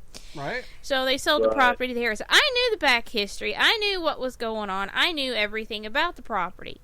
Well, I knew what was going on in the facility, and I knew there was some unhappy people there that were associated into, hey, I'm here, y'all forgot about me types of doing a scenario. So we started going out back and we did an investigation where the old cesspool used to be at. And where was the dig up cesspool was at. We started getting some high EMF readings and we started getting some strange things happening. And that's when we started walking back towards the front of the parking lot, and then the assistant manager come to the door, and he's like, "Did you find anything?" Well, you told me if I said anything, I wasn't allowed to tell you because you didn't want to know. And he goes, "Right, all right, I'll let you in for about an hour, but don't tell me if you find anything." I was like, okay. So me and this other, my the manager that was over me and her went in there, and we started walking around with, doing different readings and different things, and we did have a couple of spikes. Next thing you know, we turn around, he's right there behind us, and he goes, well, did you find anything? I said, well, you done told me I'm not allowed to tell you anything if we do find anything. And he goes, well, stay there with you so he can find out himself. Maybe. So he just kept walking around with us and walking around with us. And, we had like a couple of spikes here and there. And it was just one of those things that it was interesting. And there is something there, but we didn't really do a 100% full-fledged investigation there because the manager was too creeped out. Well, a lot of times most times things are so subtle that, they wouldn't be noticed normally. You know, I think that's the case most times is that, if you ask somebody, is this place haunted? It's not that it is that it might or might not be haunted, but that person might not notice, because sometimes, well, like I said, majority of times hauntings are pretty subtle. They're not like powerful, like throw you against the wall, like Exorcist style type stuff, It's not like that. So right, yeah, never like that, dude. We all wish it were like that, but yeah. Well, Hollywood destroyed all that for us because a lot of people think that they're going to see a translucent ghost to kind of remind them something out of Ghostbusters, like Answer the Call, that one that came up from the cellar. You're not going to see that. You're probably going to see a shadow or just a translucent outline, but you're not going to see that. I'm sorry. You never know. If you wear the helmet, you might see Vigo. Oh, God. Hey, I saw him this weekend. You saw Vigo this weekend? I did, but he wouldn't smile. Oh, really? Yeah. He's not a big smiler. No, he's not. It's over at the First Ward School in Wisconsin Rapids, Wisconsin. And right in the main foyer is a 7-foot-tall picture of Vigo, the Carpathian. Awesome. I walked in there and I said, "Oh, you're not smiling. I guess you're suffering from Carpathian kitten loss." And the owner knew. Were you trying to provoke a response? I was. Oh, I think there was enough in that building we could revoke anything. Yeah, I know, right? That place was crazy. That place. That might be a bad idea because like sometimes things can like manifest themselves to pretend to be other things, right? Mm-hmm. So, like, what if you put a painting of Vigo in a haunted-ass place, right? Oh, excuse my language, sorry. In a really haunted place. And then, what happens if something decides it wants to be Vigo? Then you got Ghostbusters 2 on your hands, and, I really don't want to deal with that. Well, he has a lot. It's not just that painting that he has there, but he has some very questionable things there. He does. I mean, he's got the Book of the Day of the Dead in there from Beetlejuice. The Book of the Deceased. Or the Book of the Deceased. That's the Book of the Deceased, not the Book of the Dead. Right? Yeah, the Book of the Deceased. Draw a door. I'm over here going, and it's just you just start walking around.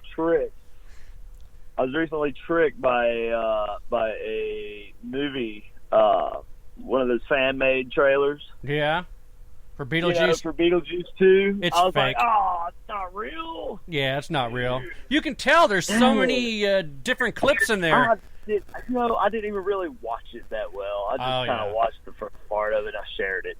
That was my mistake. Yeah, see, I watched it. I was so happy to see Beetlejuice coming back. Yeah, I watched it the first time, and I'm just like, wait a minute, I've seen these scenes somewhere else. I go, this is a fan-made trailer. So I let her watch it, and she thought it was real until I told her it's not. Dude, I didn't even get that feeling. Like, I don't know where they got those scenes from because I never, but to be fair, I don't watch a lot of movies that are not like horror movies or like science fiction movies, Marvel movies, stuff like that. So yeah. If it's like The Notebook or something, I'm not gonna watch it. Oh, I ain't gonna watch that either. We're gonna watch The Notebook. I've never seen The Notebook. No. Probably not going to. It's a chick flick. I don't watch chick flicks. It's bad, it's bad enough. No, or even just like, like these comedy movies that come out. No, I just can't. I don't know. I can't do it. To me, it's not the same. It's not like, back in the day you had Chevy Chase and all these guys. Oh, I know, right? But it's bad enough. Ghostbusters. Yeah. But it's bad enough that the one next to me wants to watch the new 90210. Damn straight. Oh, God, no. God, no. Oh, Lord. I could, nope. I couldn't take it. I'd be like, you go right ahead, honey. I got stuff to do. I got to go down here and paint a wall. You'd rather see paint dry. He was trying to figure out what to say. It's like, I'm going to go down here and paint the wall. I'm going to do stuff. I got that thing to do. Yeah. I'm gonna right. Go do that other thing that is thing. Nowhere near as boring as that thing. Yeah. I'm going to go downstairs and watch Sharknado, okay? You can go watch 90210. Yeah, I'm gonna go burn off this wart with my soldering iron. I feel like that would be more enjoyable. I'm not sure. Oh no, but probably not. Oh man. Well, let's see. When you have done your investigations and stuff, have you done any residentials, as in like helping people with situations that they're having? Someone calls up and says, "Hey, I'm having a crazy experience." Yeah, well, especially Katie. Katie would be the one to answer that. She's not here right now, but I haven't really had. I'm trying to think of a home investigation that I went on that was just like really profound. I mean, I can't say that I've been on any home investigations that were like out of control. Katie, she really done most of the home investigations, or has done historically, because I've got stuff that I'm doing. She's doing part of that. That's kind of just what she takes care of, and so she'll go out and do like we do like a daytime like a walkthrough. Mm-hmm. That's kind of how we base whether or not we're gonna use the time and resources and everything to if we feel like it's bad enough where it warrants like a full-on investigation.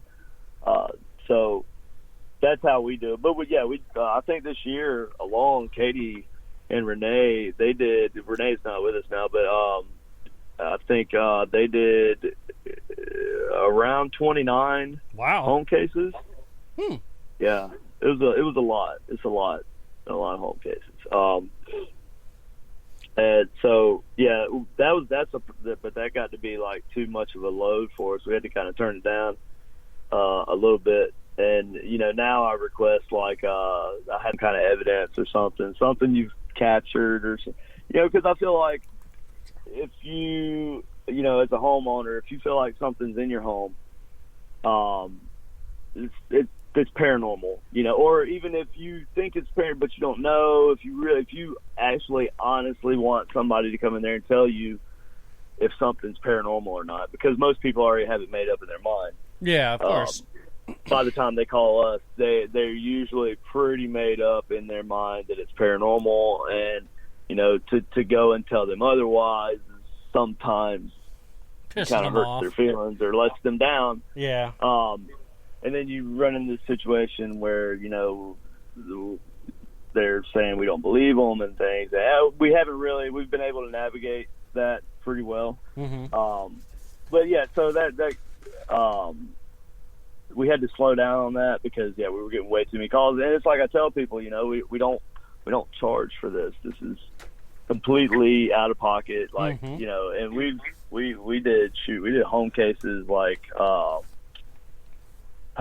let's see, we drive an hour and a half away, 2 hours away to do home cases. It's completely out of pocket. Like, like we don't even really ask for donations. If somebody asks, like, "Oh, do you accept donations?" And it's like, well, if you feel like you need to do that, then that's, we do accept donations, but we don't ever get them and we don't really ask for them. Right. But we've gone way out of our way plenty of times, and I don't mind doing that. I like to do that. I like to help people, but at the same time, you can't, I can't help people if I'm not able to help people. Yeah, you know what I mean. Oh yeah, we've done some residentials, but then we started getting calls from people wanting us to come investigate their house because they knew we had a TV show. So they were hoping to jump on that bandwagon by coming up with stories and making it seem legit where we can't really look into it or try to find anything out on it because, Paula tried to. There's one place we went to in where the heck was it? Grand Rivers, Indiana. Grandview, Indiana. And there was no way for us to check it out because it's a brand new house just built, and there was no way for us to. It's really hard to find historical information on property, right? Like especially if you're not in the area. Yep. Most times you have to go to like the tax office or wherever and like find out, who owned the property beforehand, and then you got to go find out or you got to talk to historians, and you have to. There's lots of things you have to find out. So, yeah, you're right. It is hard to verify. Well, the other thing is the husband was a police officer, and he worked at the local police precinct. So we kind of sort of gave him the benefit of the doubt because why would a cop lie? Just leave it at that. Yeah. And come to find out, the picture that they sent to me was a guy that had no head, and he's standing in the entryway, right? Well, the story was... there was a guy that got distraught, anxiety took over, depressed, took a shotgun, blew his head off. That's the story they told me. And they showed me the picture of the apparition. And it did pass as an apparition standing in the doorway with no head. I gave it to my friend Kenny Biddle, and he goes, "Dude, that's a ghost app on an Apple phone." I said, "Really?" So he pulled it up and showed me. I'm like, I'll be damned. Yeah. And it's like it's really hard to go just based on. But most times I find that people, if they're not really serious and dedicated, at least those people were serious about it enough to send you something. Right. They did send you something. I find that in most cases people won't even send me like the first thing, like just one. I would probably be happy to get just, at least if somebody sent me a picture of an app, at least they sent me something. Like, usually I don't get anything. There are a few clients we've had who've sent us evidence beforehand, and, that's always helpful. And now it's definitely, necessary. And, I'm not one of these investigators that doesn't like to know anything about the location. I don't know why you would do that, just kind of prove you weren't nothing was suggested to you or whatever, but I don't see how that helps you with figuring anything out. That's more of like testing it's like you're outwardly testing your abilities as an investigator to find these things, and that why do that? Why I don't know. I find also that if you have some kind of information beforehand, you also kind of know what to say to elicit a response sometimes. Like if somebody was committed suicide there, then if you don't mention anything that kind of riles up emotions or something, whatever it is you're trying to communicate with, then you may not get that response that you're looking for or whatever. So I find it always good to know something about where you're going. And we do the same thing. We ask for somebody to give, people to give us something. Oh yeah. Well, it was kind of crazy. Even though it wasn't what they said it was, Paula was upstairs in the master bedroom, I guess it was, and she's sitting on the floor, and I'm putting devices all around her. I basically made a paranormal triangle. So she is in the center of this triangle with the millimeter at the head, another device in the other corner, another device in the corner, and then one on the side. And she is sitting in the middle with, what were you using? The Bible. She had the Bible. She started reading passages out of the Bible, and the Ovulus, which was on her lap, started spouting stuff out like harvest. What was the other stuff?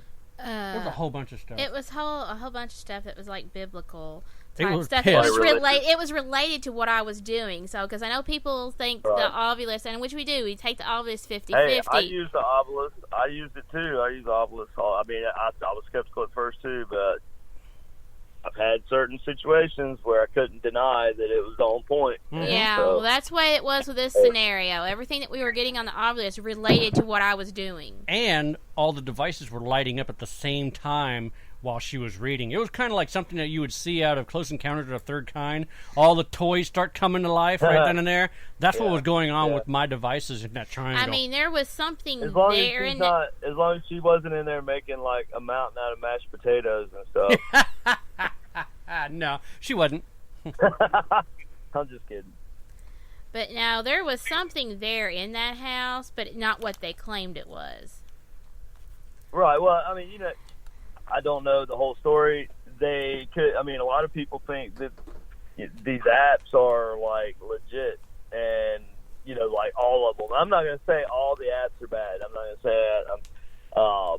I'm going to say that that if you think that an app is going to help assist you take a picture, then you're wrong. It's probably not going to help you take a picture of a ghost. So you just if you capture a picture of a ghost, then you capture it. I'm gonna go out on a limb and say that I can take a picture of a ghost with my phone just as easily as I can with my phone using an app. Yeah. You know what I mean? There's nothing visual that they can really add. I don't know. I just don't. But like the sound, the phonetic apps and all that stuff, and what's the one? I have one that I can't remember what it's called, but I think it's EchoVox. The who? I mean that one. EchoVox. Oh, EchoVox. Yeah. Yeah. I've used that a few times. That one's not too bad. I kind of like it. It's a lot of phonetics and stuff, and it's really adjustable and stuff. I got cussed out in that.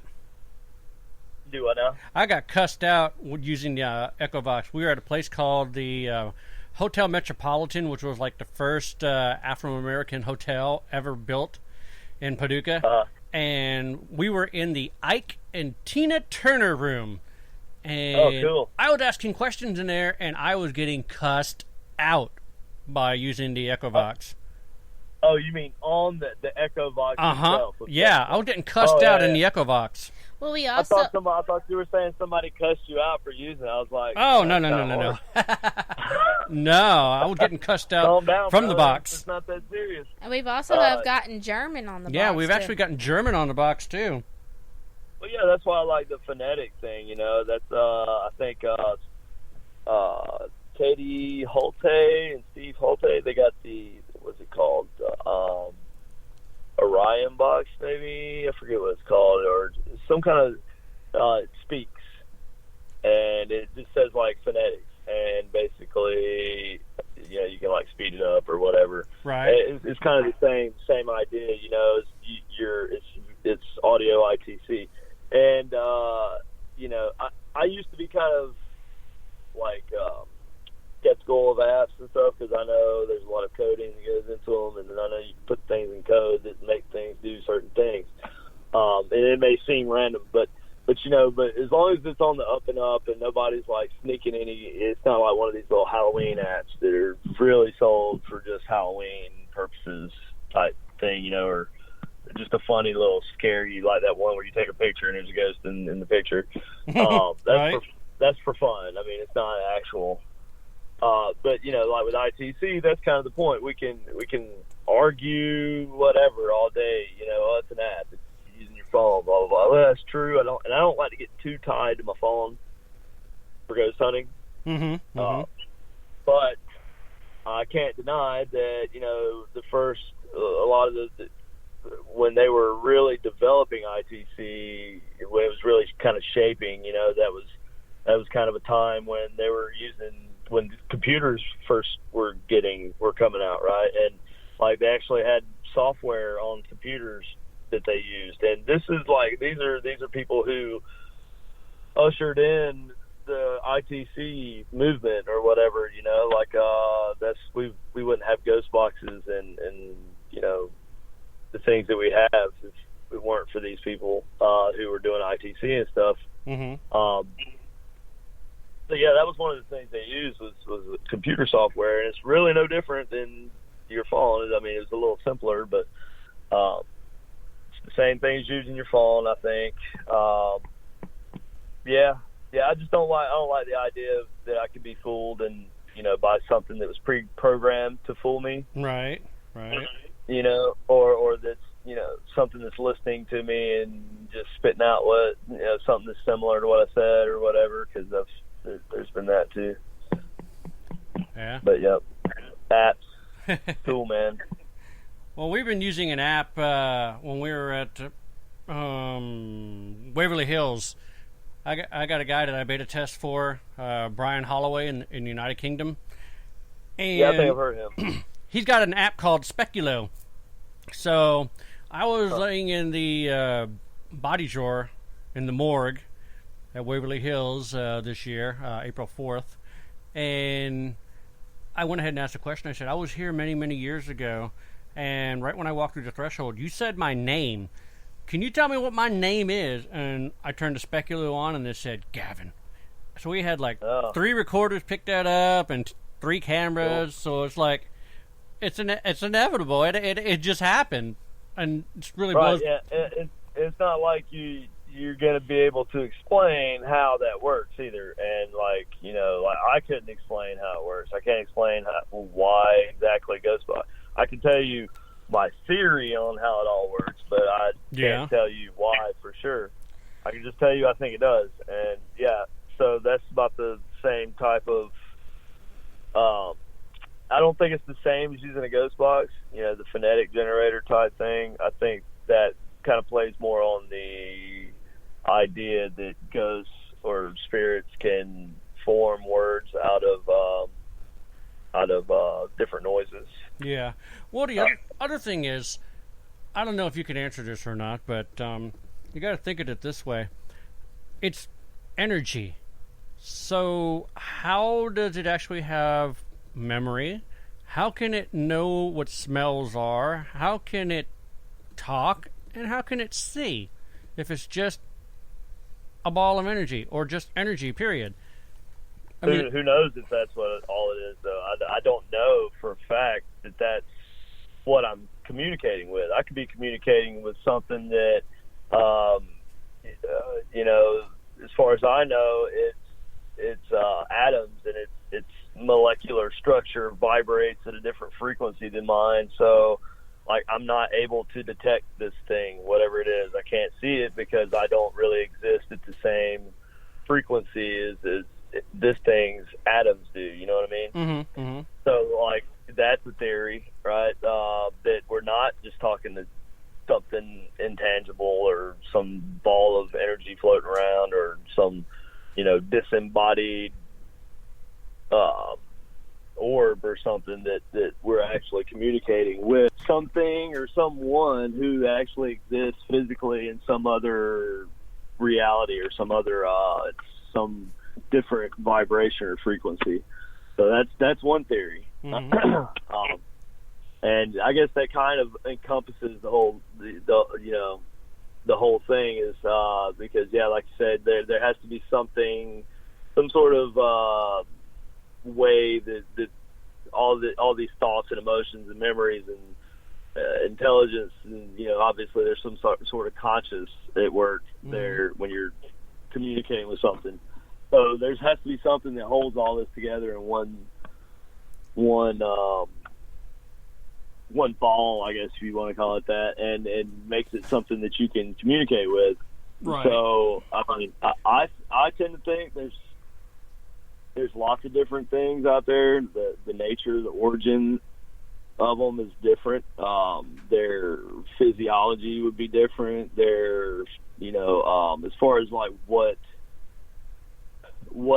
dimension, I guess, for lack of a better word, I don't like to use the word dimension, but what dimension or reality or what other existence does this thing exists on, and are there multiple? Because historically, throughout religious texts and stuff, we find that there's maybe 7 different planes of existence or something, or there's lots of different things that say that there are different dimensions, basically, that other things exist in, and it's not just hell. And who knows how many there are. And then if you go back over to science, there's the multiverse theory, right? Yeah. So, who knows if there's not somebody on the other end who is trying to communicate with you at times, and that's quite a possibility, right? Frank Sumption kind of thought that, right? So I guess ITC is basically it's up to the person who's communicating, basically, as to how they perceive the situation and how they communicate with this thing, and if it communicates back, I guess that kind of tells you sort of what you're talking to, and I guess the state that it exists in. That's something that I'm always asking too when I'm on a ghost. I'm like, okay, so what do you see right now? What's it like where you're at? And I've gotten lots of different responses. I've got hell. Oh, geez. Nice. Okay, if you're in hell, is it hot? Yeah, how are you talking to me right now? Can you just do that? Can you just or is it because you're here? Do you feel like you're in hell? What is hell like to you? Is it hot? Is it fire? Is it brimstone? Is it Satan? Is it demons running around poking you with pitchforks? Is it, are you, or is it something like you're stuck in a loop where, you're repeating the same thing over and over again, or something like that, Groundhog Day. And yes. Or I like to use, have you ever seen the movie, What Dreams May Come? Oh, yeah. His wife, right? Yep. After she commits suicide, she's stuck in what she perceives as being her home. Yeah. Right? And she's stuck in this endless loop of grieving over her son and her husband losing them, right? Yep. So, she's kind of stuck there, and he has to go down and kind of get her out or whatever. I don't know if that's possible, but I feel like that's definitely a potential ending for us, right? So I don't know that those people actually are able to carry on a two-way conversation with you. I think sometimes you may get them through like a residual. Mm-hmm. Those may be the people who mistake you for haunting them. Right.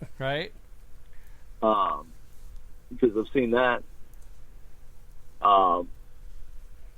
Yeah, so there's lots of possibilities there. Who knows, man? Well, who knows what we're actually talked to all the time, unless, that's why you have somebody with abilities or somebody to help kind of validate it. And then you kind of have to just go off of what your evidence says as to what you were communicating with and how to deal with it. Yeah, their realm and our realm coexist. Right. Well, and maybe there are some places where they don't necessarily coexist, but they're, it's like, what was it? I think it's the old Irish saying, they call them thin spots.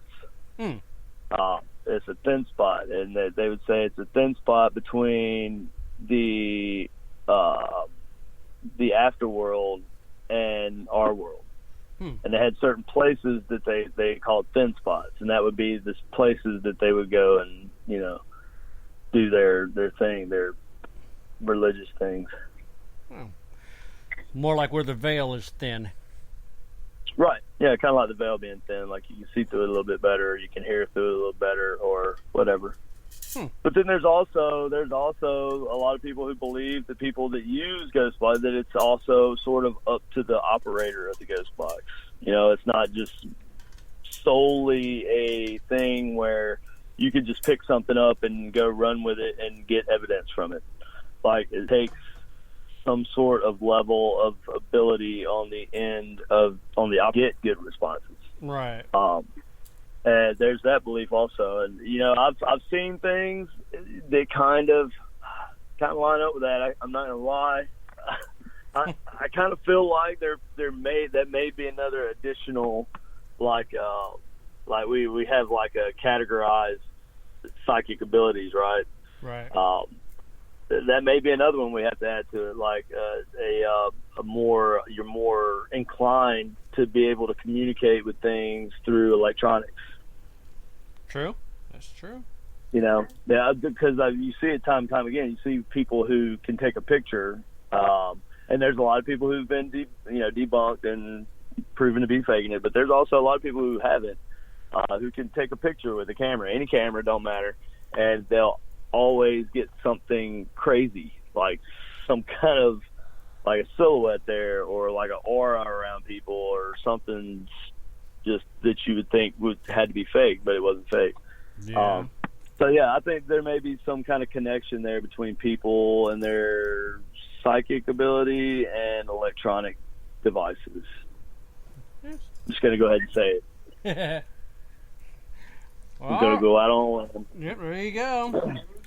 All right, well, we got 5 minutes left of the show, and now you can go ahead and tell our listeners where they can find you, how they can look you up on, like, maybe social media, if you're going to be at any events.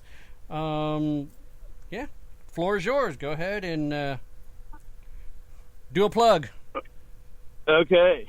So let me pull up some things here. Okay, so first of all, you can find me obviously especially this Friday night on Travel Channel, Ghost Morgan City, 8 Central, 9 Eastern. I think that's right. And also, let me see. I have another podcast coming up with Frickin' Frack Paranormal. I have the Big Paranormal Roundup coming up in September. That's Paranormal Task Force is putting that on, and that's going to be here in Lexington, Missouri.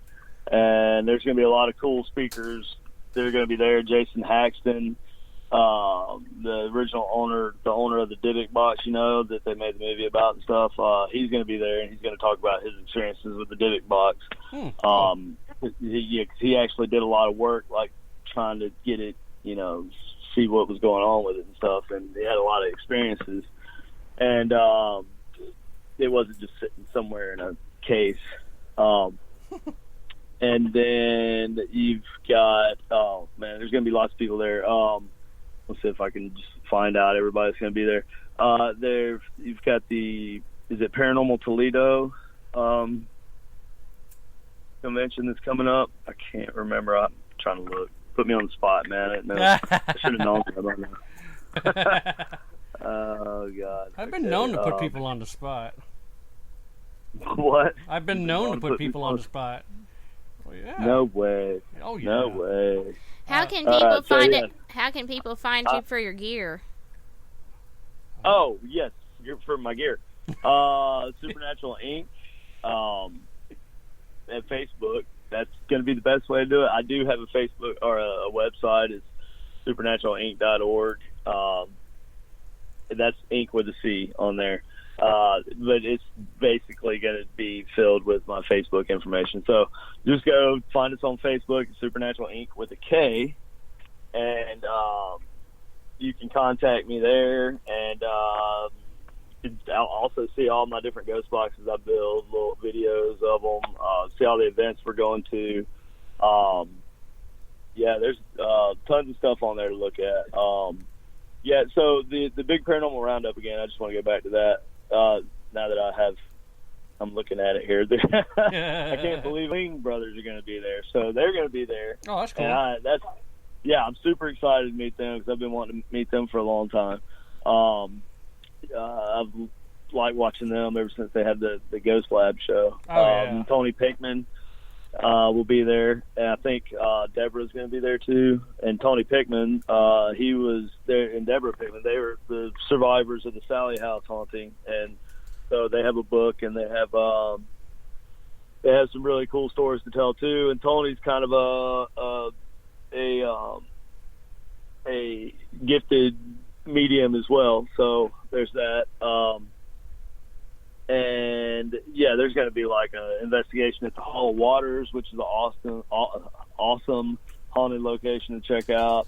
and I'll be there investigating that. So you can come out and investigate with me at the Hall of Waters, or there's also the Ray County Museum that they're going to be doing events at all weekend there. There's going to be camping, horseback riding. It's like I can't even say all this stuff fast enough. There's only a minute. So yeah, that's like the big one that I'm doing next. And then I will be going back. I think there's going to be another Haunt the Town in Bryan, Ohio. So yeah, there's some events coming up. They're all right there on my Facebook page. I'm so sorry I can't just rattle everything off. And I apologize to anybody I have scheduled anything with who I forgot. But I got you, Greg. I got you. Paranormal Task Force. I got you. Big Paranormal Roundup. I remember that one. There you go. All right, man. Well, we enjoyed having you on the show, and I'm sure. Good talking to you, man. Oh yeah, it's great. I mean, it's awesome to pick your brain on some of this stuff. I mean, usually I'll pick it with just me and you, but this time I picked it with 80 million people. So that's gonna be fun. You don't have to ask. You don't have to say much to me. All you kind of do is just give me a little nudge, and I'll just run off at the mouth. So yeah. All right, man. Well, you have yourself a good rest of the evening, and we'll definitely have you back on the show. Huh? No, I said y'all do the same. Oh, we're gonna try. It's like 10 o'clock now, so. Yeah, it's not just started. So, but anyway, all right, man. We'll holler at you later. Have a good night. All right. Bye-bye. All right, you take care of people. Bye. All right, you guys have been listening to The Mad Scientist. Check him out on the Travel Channel. Ghosts of Morgan City, KD Stafford, founder of Supernatural Inc. And, of course, you know that he makes the ghost helmet and the Necrocom ghost box. He makes a lot of ghost boxes. So check out his stuff. Find him on Facebook. Look him up on the web. And don't forget to watch Ghosts of Morgan City this Friday with 8 p.m. Central or something like that. Yeah, isn't it the final episode this Friday? I think it is. It's the final episode. So check it out. Anyway, sayonara. We're signing off. Good night. The Phantasmic Journey Podcast is brought to you by Tascam and Amazon Studios. For more than 30 years, Tascam has developed products for every segment of the sound and music industry. From the high-end audio professional in a major post-production studio to the novice of hobbyist at home, Tascam is everywhere. They are a company committed to providing their customers audio and video solutions that enable breakthroughs by using sound in ways that are exciting as they are accessible, even recording the voices of the dead. You asked for a non-scripted paranormal TV show. You begged for a non-staged paranormal TV show. You begged and you pleaded, and we have listened. We present to you Season 1 of The Paranormal Journey into the Unknown. It was released October 31st, 2017. In this series, we show you what it's like behind the scenes and conducting a real paranormal investigation. Join Gavin Kelly, Paula Purcell, and their special guests to seek out the existence of life after death by going to numerous haunted locations such as jails, hospitals, battlefields, and museums, collecting compelling evidence by means of video, photography, and EVPs. In this season, the crew investigates the St. Albans Sanatorium, Old South Pittsburgh Hospital, Jailhouse Pizza, and the famed Monroe House. And you can watch Season 1 of The Paranormal Journey into the Unknown on Amazon.com right now. Season 2 and 3 will be coming soon.